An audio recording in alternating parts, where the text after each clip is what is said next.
வணக்கம். இன்னைக்கு நாம பார்க்க போறது சரித்திரத்தையே மாத்தின ஒரு ராத்திரிய பத்தி. லூக்கா 22ல வர்ற இயேசுவோட வாழ்க்கையில ரொம்ப ரொம்ப முக்கியமான அந்த கடைசி இரவு. துரோகம், தியாகம், ஜெபம், பலவீனம்னு எல்லா உணர்ச்சிகளும் கொட்டி கிடக்கிற அந்த ஒரு இரவோட கதைக்குள்ள நாம இப்போ ஆழமா போகலாம். இங்க பாருங்க, இந்த ஒரு வரி அந்த ராத்திரியோட மொத்த தீவிரத்தையும் நமக்கு புரிய வைக்குது. ஒரு பக்கம் மனுஷனோட உணர்ச்சிகள், இன்னொரு பக்கம் தெய்வீக உண்மைகள், ரெண்டும் ஒன்னோட ஒன்னு மோதின ஒரு ராத்திரி அது. துரோகம், தியாகம், ஜபம், பலவீனம், தைரியம், ஒரு பெரிய தெய்வீக நோக்கம் எல்லாமே ஒரே ராத்திரியில அரங்கேறுச்சு. சும்மா நினைச்சு பாருங்க.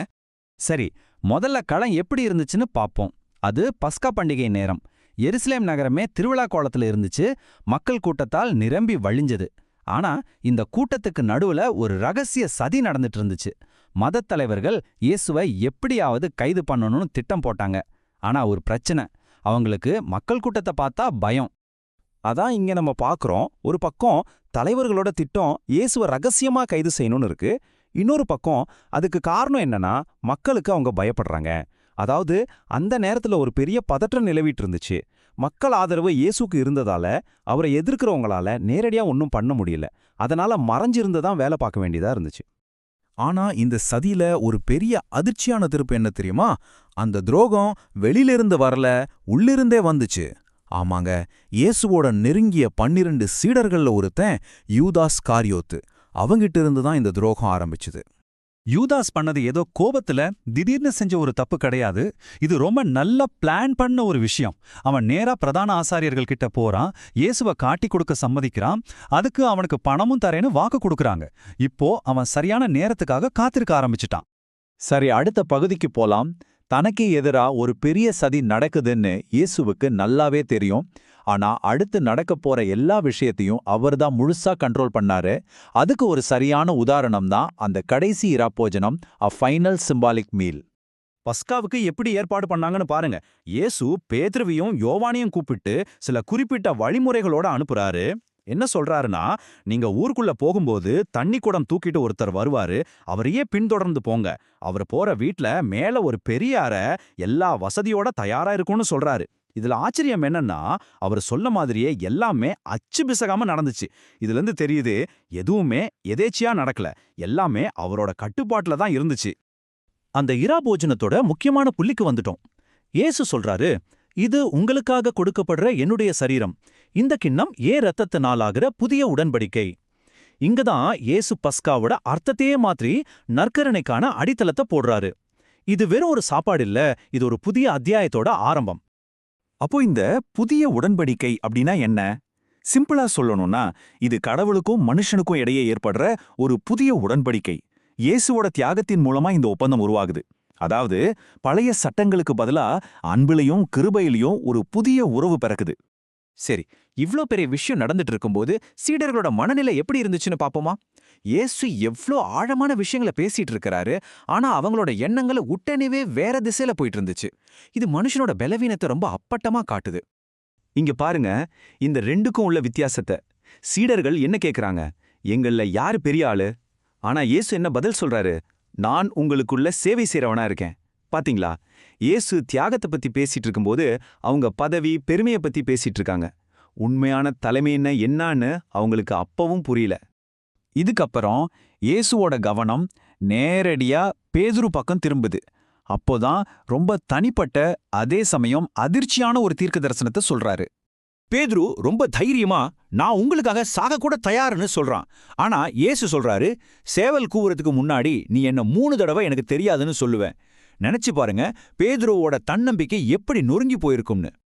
இப்போ கதையோட ரொம்ப உணர்ச்சிகரமான ஒரு கட்டத்துக்கு போலாம். கெத்சமனே தோட்டம். இங்க இயேசுவோட ஜெபத்துக்கும் சீடர்களோட பலவீனத்துக்கும் உள்ள வித்தியாசத்தை நம்மால ரொம்ப தெளிவா பார்க்க முடியும். அவர் என்ன ஜெபம் பண்றார் பாருங்க. பிதாவே, உமக்கு விருப்பமானா இந்த கிண்ணத்தை என் கிட்டந்து எடுத்துடுங்க. ஆனாலும் என் விருப்பம் இல்ல, உங்க விருப்பமே ஆகட்டும். இந்த ஒரு ஜெபம் அவர் எவ்வளவு பெரிய வேதனையில இருந்தாருங்கிறதையும், ஆனாலும் கடவுளோட சித்தத்துக்கு முழுசா சரண்டடைஞ்சாருங்கிறதையும் காட்டுது. அப்போ யூதாஸ் தலைமையில ஒரு பெரிய கூட்டம் அங்க வருது. இயேசுவை கைது பண்றதுக்கான அடையாளம் என்ன தெரியுமா? ஒரு முத்தம். எவ்வளோ பெரிய முரண்பாடு பாருங்க.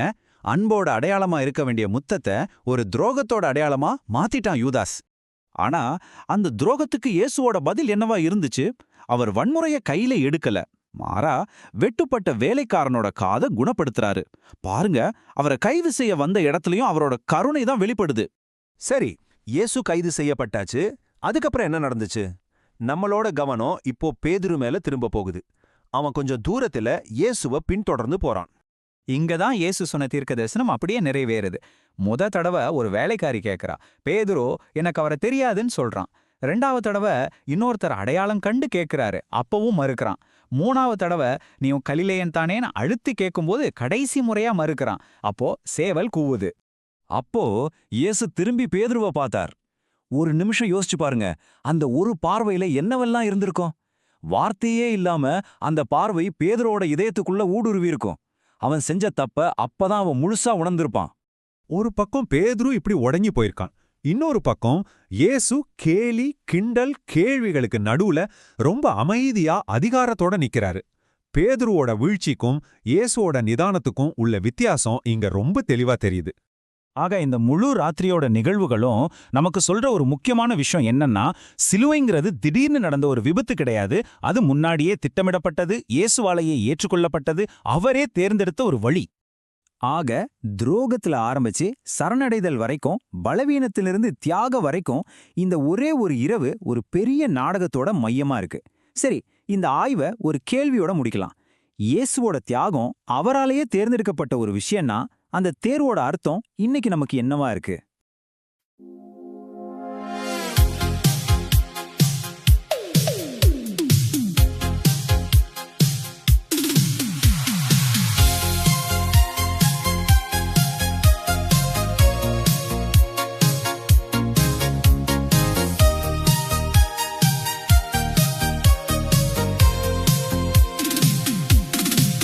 இரவு அமைதியில் நேரம் நகர்ந்தது. இயேசு அமைதியில் பாதை நடந்தது. துரோகம் வந்தாலும் அன்பு குறையவில்லை. சிலுவை நோக்கி அவர் திரும்பவில்லை. மனங்கள் பலவீனமாய் தூக்கம் வந்தது. ஆனால் இரட்சகர் ஜெபத்தில் நின்றது. தந்தையின் சித்தம் நிறைவேறட்டும். அன்பின் தியாகம் உலகம் அறியட்டும். இயேசு நடந்தார் சிலுவை நோக்கி. அன்பின் வழியில் பயமின்றி. துரோகம் வந்தாலும் அவர் நின்றார். உலக இரட்சகர் முன் சென்றார். ஓ, உயர்ந்த அன்பு தெரிகிறது. ஓ, இரட்சிப்பு நெருங்குகிறது.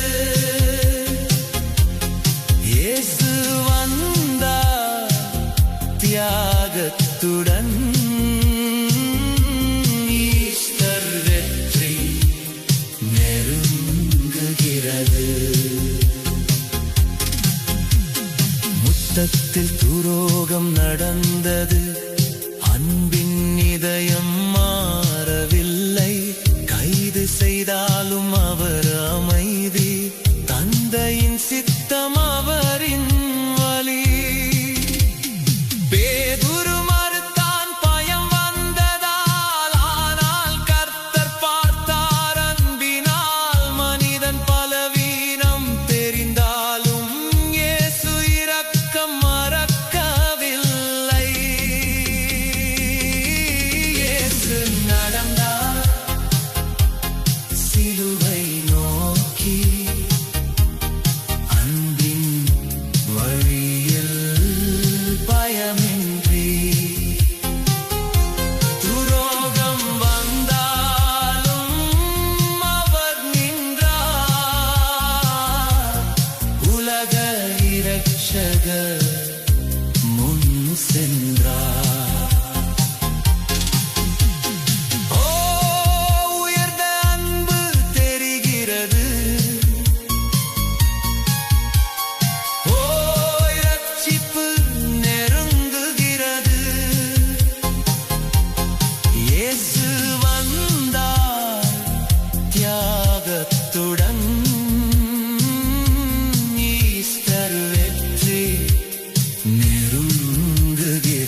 பலி அவர் சுமந்தார், உலகத்தின் பாவம் அவர் ஏந்தினார், அமைதியில் நடந்தார், இரட்சகர் அன்பால் வென்றார் உலகம் முழுவதும்.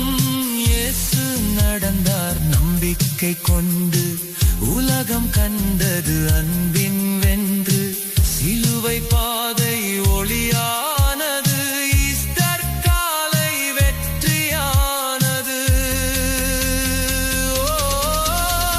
இரட்சகர் வந்தார் உலகத்திற்காக, அன்பு வென்றது எல்லாவற்றையும், இறுதி இரவு முடிந்தது இன்று, நாளை வெற்றி எழும் காலம்.